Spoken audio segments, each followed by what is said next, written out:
We will have our Chancellor elected next Tuesday in Germany's parliament.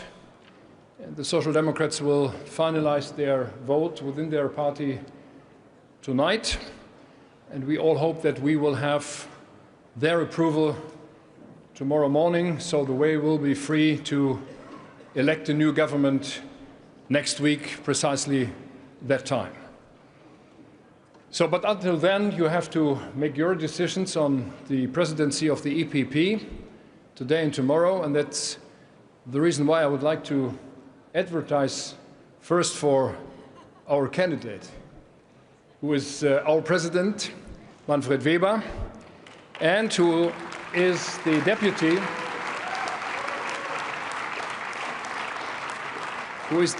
David McAllister, by the way, who is, as far as I can see, the only dual citizen coming from Germany and from the UK. So if we should have an opportunity to have the UK on board of the presidency of the EPP, please vote for David. This is a good idea. Now, dear colleagues, it's less than 11 months after our successful European elections, and we are again gathering today here in Valencia. A lot has happened in those 11 months. The Russian aggression against Ukraine is continuing, and the death toll among Ukrainians continue to rise. I would like to say the message. Our message will and has to be very clear. If other nations and other countries question the values of national sovereignty and the inviolability of borders, of freedom and of democracy, we will stand even more strongly for these values.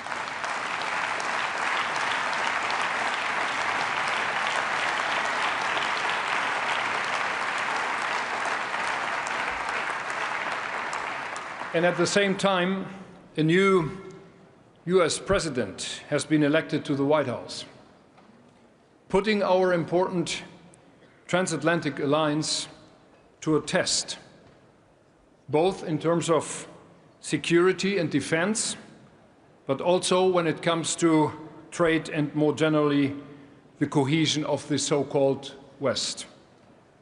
This, dear friends, is why I'm convinced that this is the hour of Europe, more precisely the European Union. The challenges we are faced with surpass our ability to deal with them alone on a national level. For our freedom, for the future of our societies, we have to act together more than ever before in taking common positions and speaking with one voice, especially by organizing our defense in a way that is much more effective and that raises our defense capabilities to a new level. That means we must be pragmatic when it comes to military procurement, and we have to agree on joint development in new projects and ramp up production fast. All this should happen within the framework of NATO, our Western alliance, but we Europeans must also be able to defend ourselves better than in the past. This is not optional. This is a precondition for preserving freedom and peace on our European continent.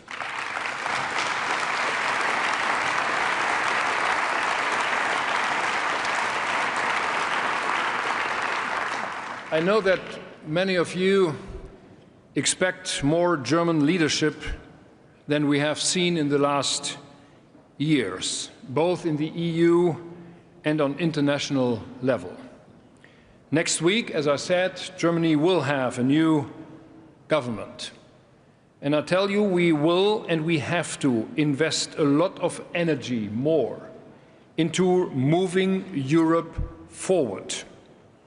And as I told you in Bucharest last year and in Rotterdam the year before, I'm decided to take more initiatives, to take more time on international affairs and especially on European affairs together with you. And in this respect,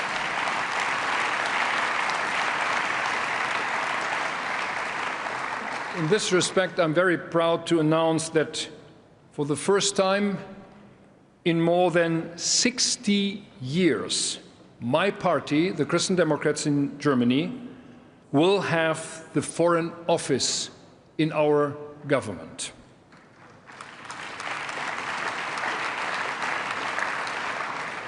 In addition to the issue of defense, we are facing other challenges.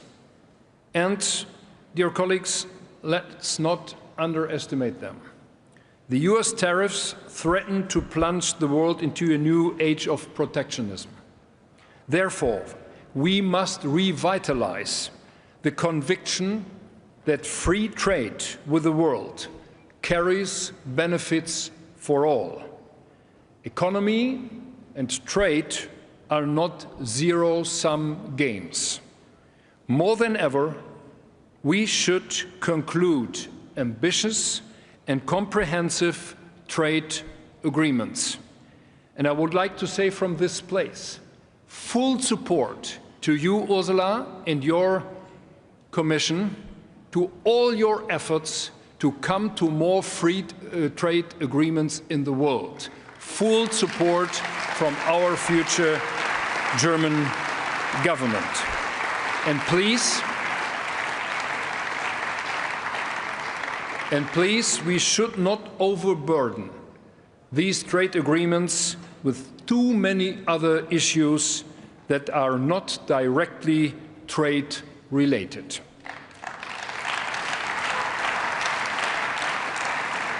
Dear friends, this also requires us to set our priorities straight. At the EPP retreat in January in Berlin, we passed a resolution on substantially reducing the bureaucratic burden on businesses. May I come back to that? We have to find a better balance between fighting climate change, which is necessary more than ever, and protecting the environment on the one hand, and avoiding deindustrialization on the other hand in our countries. And dear friends, this is a very real and serious issue. We will not tackle the enormous challenges ahead with a shrinking economy.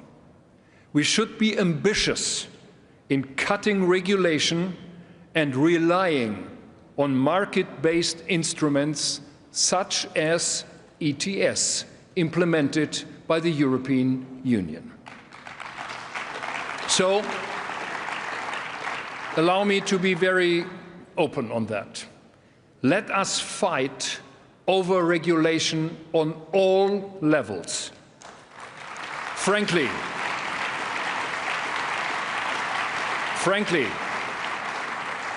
when I read that after we are annoying people with fixed bottle caps or beeping cars, now we will ask people to have their cars checked every year instead of every 2 years. Frankly, are we out of minds? Do we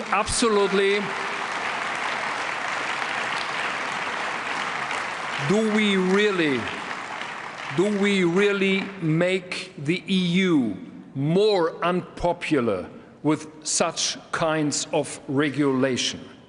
This is all over German media, actually, in the last few days. And that's the reason why I'm telling you, let's not destroy popular vote for our great European Union and our great European project with such nonsense.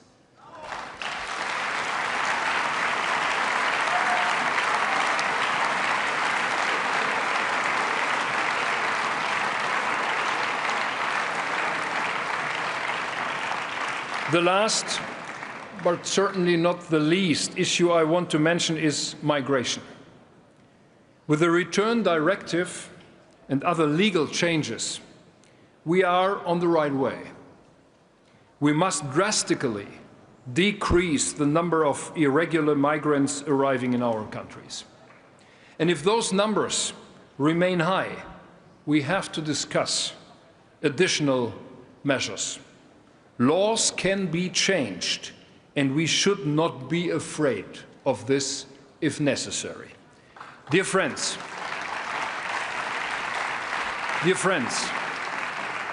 the EPP now today is the strongest political force in Europe, in the Council, in the European Parliament, and in the Commission.